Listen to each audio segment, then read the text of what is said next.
So here are some things I think is important for us to address about Rodney Reed.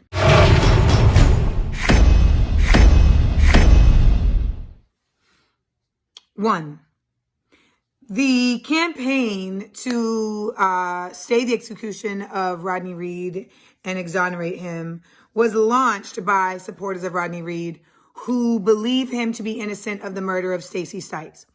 This, I'm going to call it propaganda, though, was presented to people like you and me with a very decisive, clear-cut intention to not include the entire bigger picture of Rodney Reed as he presents as a criminal and danger to women. It is imperative that we acknowledge this because I know that many of us really fancy ourselves just good people. Like if there's an opportunity to help people, especially like in a very basic way, like signing a petition or donating, like we'll put ourselves to that, no problem. So when the Rodney Reed case was presented to us, and if you're someone like me, you read the materials that were presented with it and you felt, okay, like none of this seems, awry, you went ahead with the support. So it is very, it feels very duplicitous that those who were pushing for this, not just as family, but individuals who fancy themselves activists, were doing so with the knowledge that this person, Rodney Reed, is not just accused of, but has been linked to previous rapes via his DNA being discovered within the victim. And he has been ID'd by a woman who escaped him. And the rape cases that were, and so you're asking yourselves, well, why wasn't he convicted of those? Well, 3 of those cases did not go to trial because he had already been convicted of capital punishment. So essentially he was already on death row, so they didn't bother to try these other cases. Now, I don't know if you're like me. I'm like, well, why does because he's on death row mean that these other cases didn't deserve justice? That is another mystery of our justice system. However, I think it is very important to note, though, that this is somebody who in 2 cases, one in Wichita Falls and one Stacey Stites in Bastrop, Texas, cited that the reason his semen was found in the body of a person who was raped and killed was because he was having a previous relationship with them. He was having a current relationship with them that, unbeknownst to anybody else, was going on because that person was a white woman and he was a black man. Now, let me tell you about my intuition.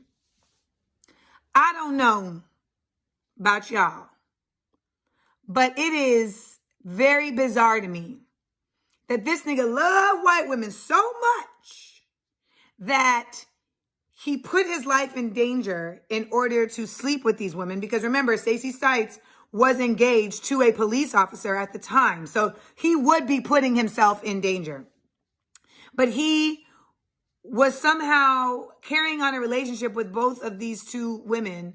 And both of these women were raped and murdered. And he was somehow exonerated the first one in Wichita, Texas, in Wichita Falls, because they believed him in the story that this actually was going on under clandestine means because of their racial differences. However, in the Bastrop case, that obviously didn't fly. And the DA says that, she realized that, like, this is a pattern, like he's using the same tactic. When you see things like this, like, it's very, like, alarming for obvious reasons.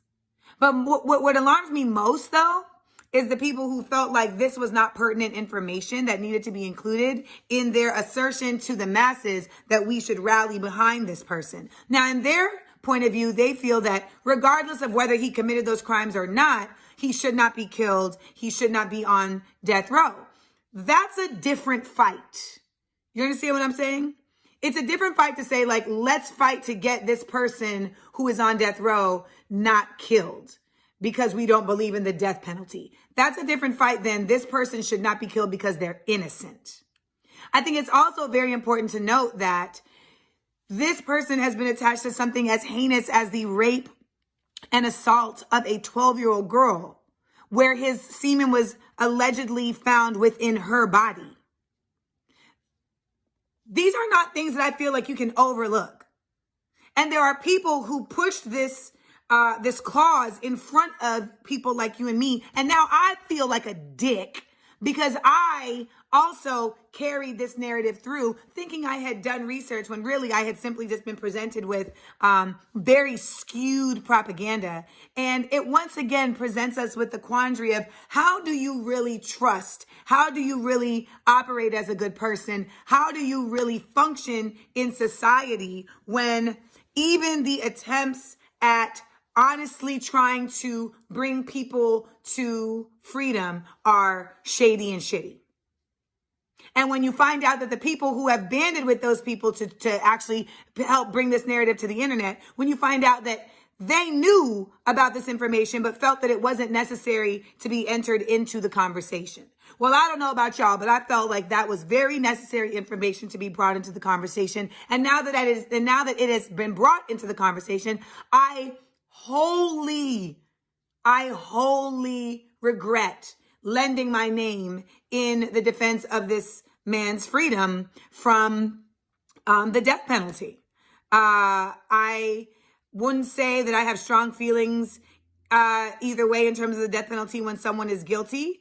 I will say that when someone is not guilty, I have strong feelings about the death penalty. However, there simply is not enough to exonerate this man. And the fact that he is linked, not accused of, linked, his DNA is linked to several other rapes, that there are women who are alive today to speak about how he raped them. The fact that he was actually had 9 appeals, all of these things were left out. That is incredibly disconcerting to me. Incredibly. And it should be to you. So I just wanted to bring this to your attention because I know that we've seen a lot of people lend their names to this cause, and people of note, whether on a internet or on a entertainment, scale. And it makes me say once again how important it is that we do real research and that we learn how to do real research and that we take the time to do real research. And I want to apologize because I feel like I failed my followers by not going as extensively into the research of this person as I should have before I lended my name to supporting him. Because the truth of the matter is that if we are going to say that Bill Cosby had a number of accusers and should be tried in a court of public opinion as well as a court of law, if we're going to say that R. Kelly, same thing, then why are we not applying that same concept to somebody who has not only just been accused of, but has been linked to several rapes? Just because there's a bigger conversation around this idea of some people think that he's innocent and should not die. And some people think that because he's on death row, that they don't believe in death row. No, I feel like it is very important to dichotomize those two issues. And I think it is mostly important that when you are presenting to the people things of this nature, of this sensitivity, of this temerity, I'm not sure if I use that word in the right sense. We have to have a certain level of ethics about the wholeness of the picture we're presenting. And so anybody who is not acknowledging that and who was out here pushing for you all to get behind the state execution and exoneration of this man is somebody you should question from this point forward in terms of who they are, what they're about, and why you should be listening to them. Hey everybody, it's Shaun King. Hope you're doing really, really well. I just saw a video from Amanda Seales, and almost all of the points that she made, Breitbart and other conservative media outlets have made many of those points over the past few days. And I just want to address them directly, transparently, and I encourage everybody who's watching, push back, do your own investigating, but you have to understand what's fact and what's conjecture. First, I encourage you to separate a viral social media campaign from the actual facts of this case and the actual people who are defending and supporting Rodney Reed. The Innocence Project took on Rodney's case nearly 18 years ago, and nearly 95% of the people who appealed to the Innocence Project, which is a Nobel Peace Prize nominated organization, the world's leading organization on exonerating people for crimes they were convicted of that they did not commit. The Innocence Project has been working with Rodney for 18 years. They have a full staff of attorneys, a support team, and a group of exonerees that are there to support Rodney.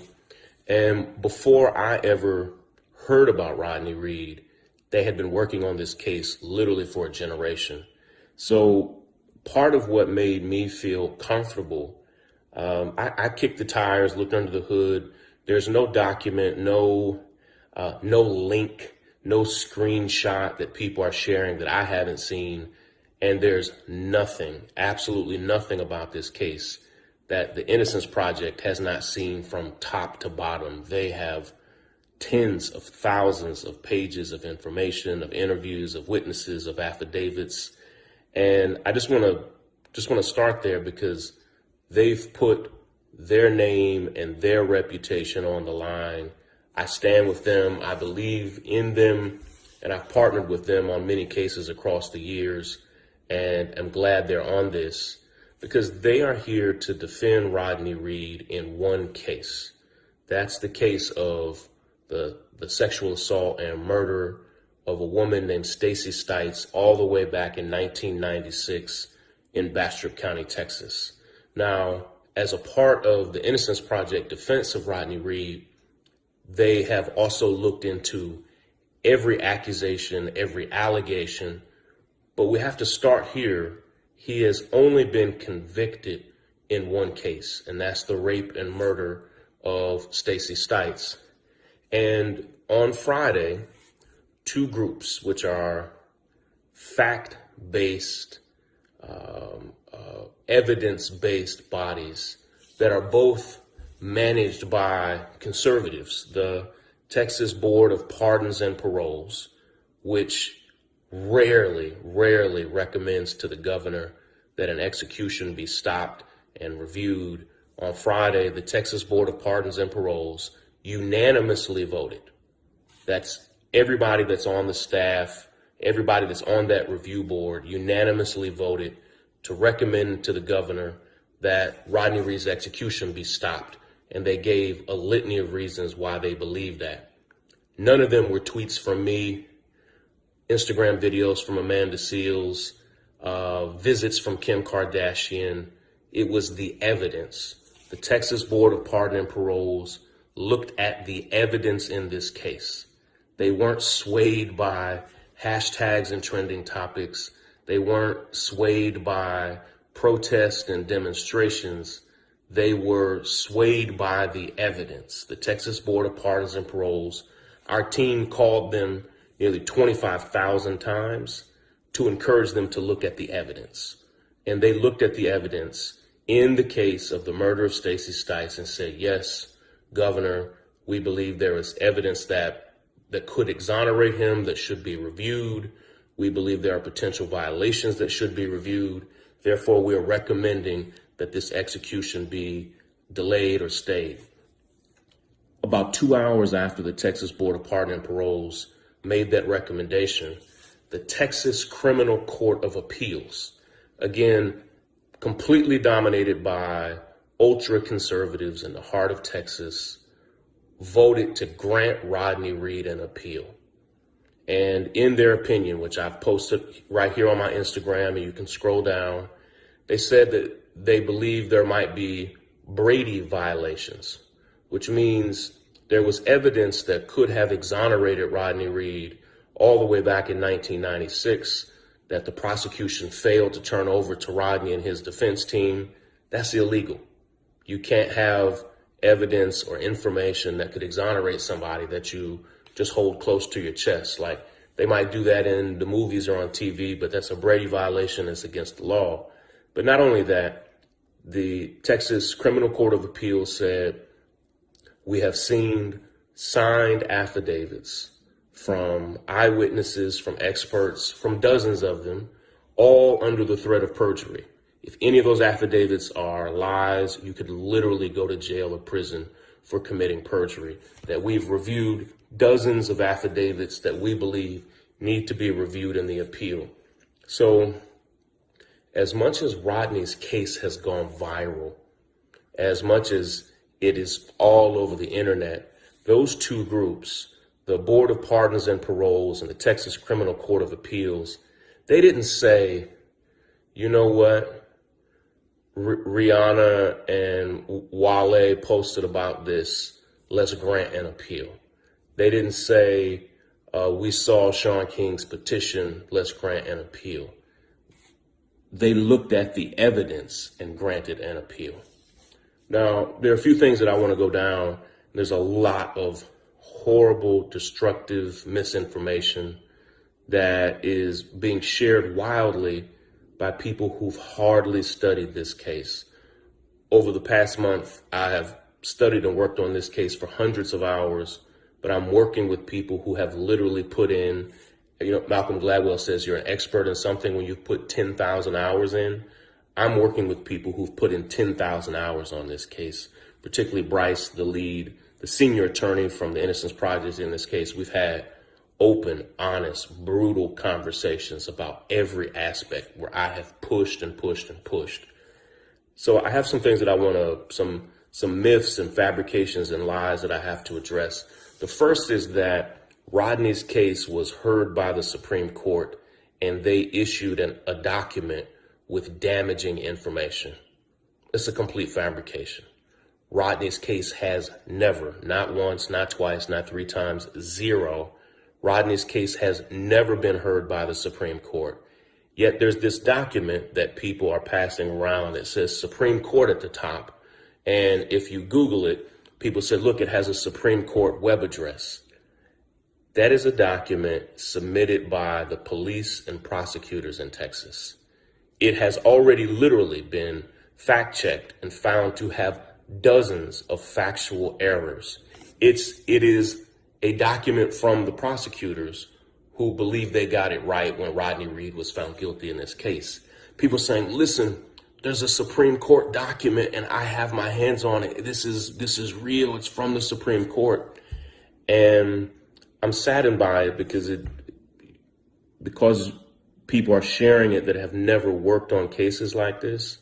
They see the Supreme Court in the letterhead and think it was an official decision by the Supreme Court, that it was a verification by the Supreme Court. It wasn't. It was a junk document submitted by the prosecution in this case. It does not have to be factually accurate. It's just their arguments. And so there are dozens of factual errors in that document. But because people don't understand what the document is and they're falsely saying that the Supreme Court said this or that about Rodney, it's just not true. Another thing, Dr. Phil, and I encourage you, if you haven't seen it already, Dr. Phil did 2 full episodes on this case. And he brought in nearly 20 different experts, studied thousands of pages of documents. And he also met with Rodney Reed and pushed him hard, not just on allegations of previous crimes or previous acts of sexual assault or violence. He pushed him on the case with Stacey Stites, the murder of Stacey Stites, but he also pushed him on all the other cases. And Rodney and his attorneys said to Dr. Phil what the Innocence Project attorneys also said to me. Rodney welcomes going to trial on all of those cases.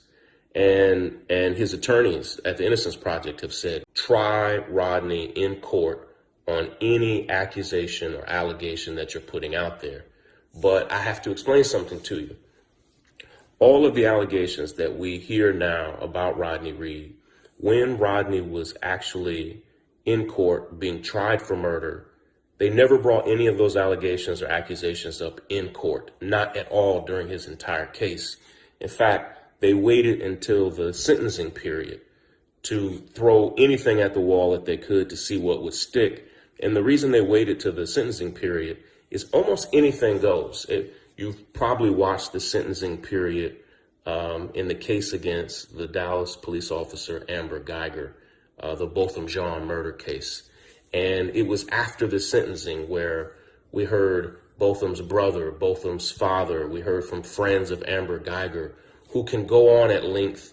It doesn't have the same evidential standards. You can just say whatever you want during the sentencing period. Very few things, very few motions are denied in that period. And so you can put out anything you want.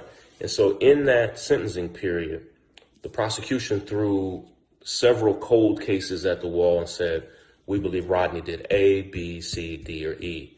Well, it's deeply insightful that they didn't bring any of those things up during the actual trial, because then they would be subjected to rigorous cross-examination in a way that just doesn't happen in the sentencing period. I want to get into the facts of the case against Rodney Reed and the murder of Stacey Stites. If Rodney Reed is not guilty of that murder, and now 4 different forensic scientists have come out to say, we have tested and examined all of the evidence, and it is scientifically impossible for Rodney Reed to have committed the murder. He was not there or near her at the time of death. There was no DNA from Rodney found at the crime scene or the vehicle that she was believed to have been in. No fingerprints, no hair, no fiber. And in fact, the police officer that's believed to have killed her fiance, Jimmy Fennell, that there's ample evidence that it was him. And Jimmy Fennell was actually the lead suspect for months and months in this case, until other police officers in the department began kind of blocking and shielding him from any type of guilt. Let me just propose something to you. Say Rodney Reed is not guilty, but he was arrested, charged, convicted. Say that his attorneys are correct, that evidence that could have exonerated him was kept from the courts. What we're saying is that Rodney Reed was framed for a crime that he did not commit. Let me push it a little bit more. I've read the entire transcript of that court case, 1,000 pages of documents. The entire prosecution argument is that Rodney Reed was a complete stranger to Stacey Stites, who carjacked her on an old country road in the middle of nowhere at 3 a.m. But we have a family member from Stacey Stites who said actually she was in a relationship with Rodney. We now have a friend of Stacey Stites who also says she confided in her about her relationship with Rodney. We now have a signed affidavit from a white supremacist who was in the prison with Jimmy Fennell, who said he actually confessed to me and others that he committed this murder. And so we have all of this evidence that exonerates Rodney. We now have an affidavit from a manager at the grocery store where she worked who said that they regularly warned her when her fiance would come into the store so she could go hide because she was so afraid of him. We now have the people who lived underneath her in the apartment said they regularly heard her being beaten and abused by Jimmy Fennell. And so we have all of this information that was never entered into the trial. All of it would have exonerated Rodney Reed. Well, if that information was kept, what we're saying is, and this isn't a conspiracy theory, if all that information was concealed, we are saying that Rodney Reed was not guilty of this crime, but was framed for it by police and prosecutors. 3 different police officers have now signed affidavits saying horrible things, close friends of Jimmy Fennell, the officer who was engaged to her, who was later convicted of sexual assault and kidnapping, something that Rodney Reed has never been convicted of. They said that one officer said at her funeral, they overheard Jimmy Fennell say at her funeral that she got what she deserved.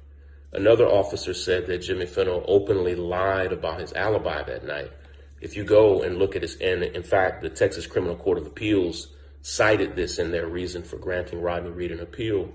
The Texas Criminal Court of Appeals said that it is possible that he committed perjury because his best friend, another police officer, said that his alibi was phony. In court, he testified that he was at home all night, chilling, watching TV, that's it. But his best friend in the police department said, actually, that's not true. We were out drinking almost until we were drunk, which is very insightful because fresh beer cans were found right next to the body of Stacey Stites that were found as soon as her body was discovered. And guess whose DNA was on those beer cans? The DNA of police officers, suggesting that police officers may have actually helped dump her body there. One of the police officers either took his own life or was murdered just months after this incident. His brother, and there's a documentary about this, said he always believed that his brother was murdered and didn't take his own life. Either way, his DNA was literally found on a beer can right next to Stacey Stites' body. All of this evidence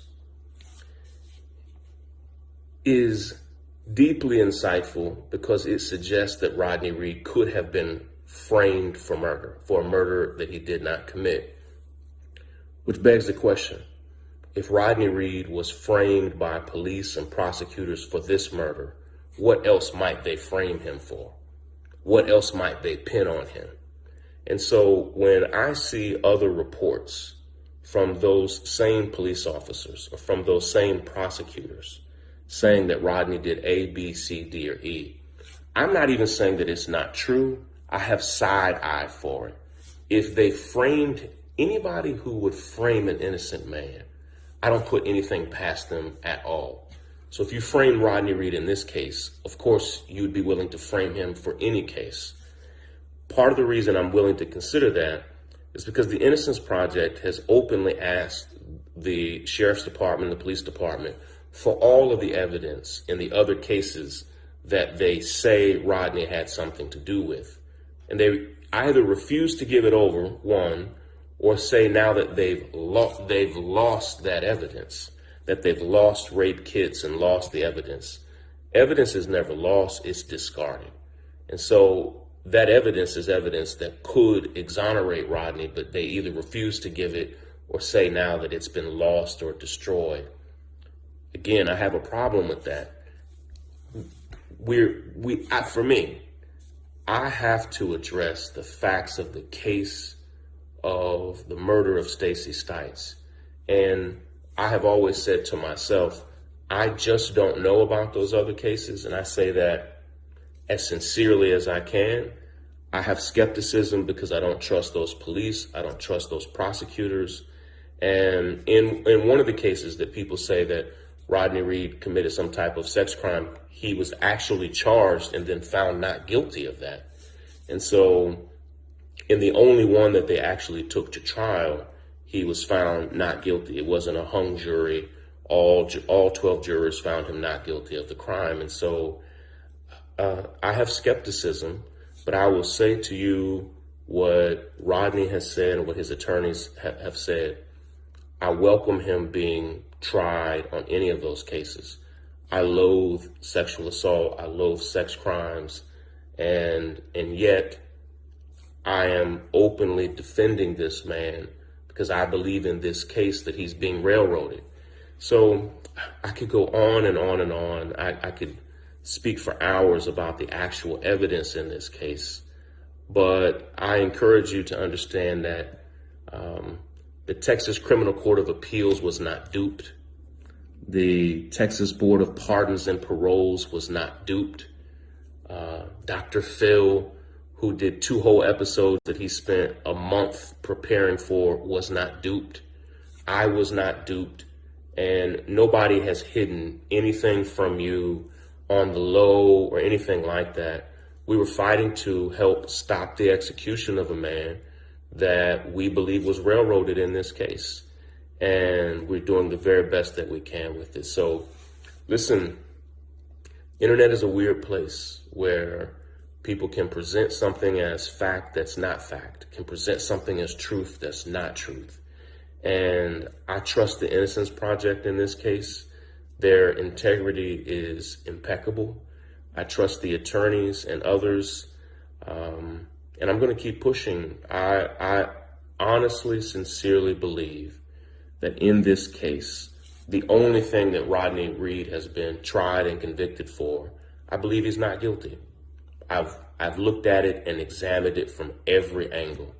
For all of the other cases that haven't actually been tried, that he hasn't actually been convicted for, I would welcome Rodney having a day in court for all of those. And I do find it problematic to try to convict him in the court of public opinion when he hasn't actually been convicted of those crimes. I got to go. Listen, I'll be back here to continue to update us on this case. Let me say one last thing.